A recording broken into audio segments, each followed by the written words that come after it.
Welcome to Bible Verse Breakdown. In this channel, we take a verse in the scriptures and look deeper into it and try to explore its main meaning.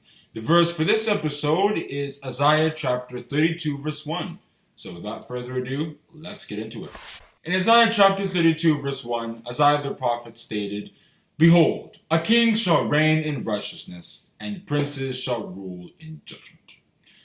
So the Bible talked a lot about a king that would rule in the future. If you read Jeremiah chapter 23 and verses 5 and 6, Jeremiah the prophet stated, "Behold, the days come, saith the Lord, that I will raise unto David a righteous branch, and a king shall reign and prosper, and shall execute judgment and justice in the earth."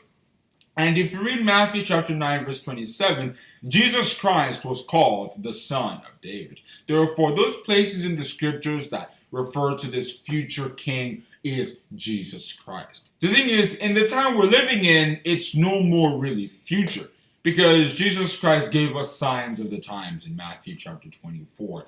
And St. Paul also added some in 2 Timothy chapter 3 from verses 1 to 5. And if we study the scriptures and put all those signs together, they resemble the time we are living in, because we're seeing that opportunities of freedom and peace are gradually opening up, because Jesus Christ is a king of peace, is a prince of peace, according to Isaiah chapter 9 in verses 6 and 7, and Zechariah chapter 9 in verses 9 and 10.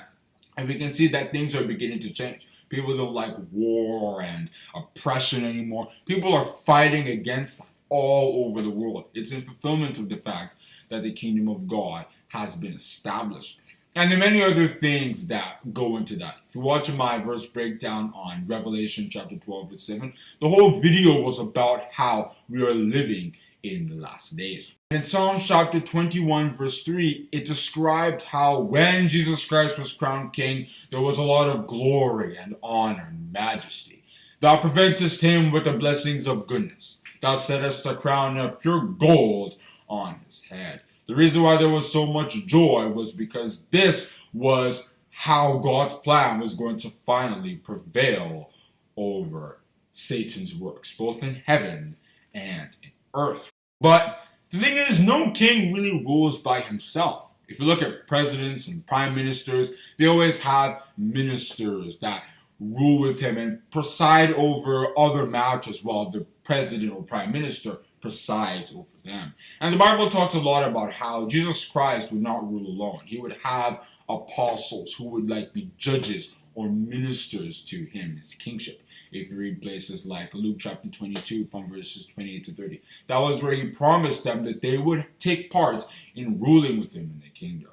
"Ye are they which have continued with me in my temptations. And I appoint unto you a kingdom, as my Father hath appointed unto me, that ye may eat and drink at my table in my kingdom, and sit on thrones, judging the 12 tribes of Israel." See also Revelation chapter 1 verse 6. And in Psalm chapter 149 from verses 5 to 9, it further describes the kind of role that the saints or the apostles would play. That place reads, "Let the saints be joyful in glory. Let them sing aloud upon their beds. Let the high praises of God be in their mouth, and a two-edged sword in their hand, to execute vengeance upon the heathen, and punishments upon the people, to bind their kings in chains, and their nobles with fetters of iron, to execute upon them the judgment written.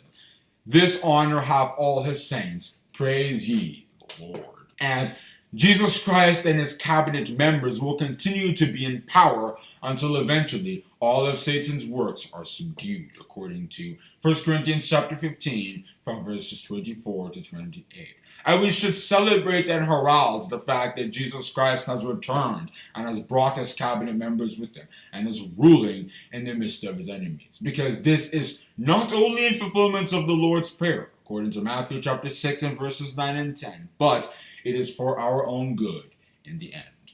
And that is where I'm going to stop on discussing that verse, Isaiah chapter 32, verse 1, which once again reads, "Behold, a king shall reign in righteousness, and princes shall rule in judgment." If you have enjoyed this video, please subscribe and hit the notification bell so that you will be aware when we talk more on the kingdom of God. Have a great day, and God bless you.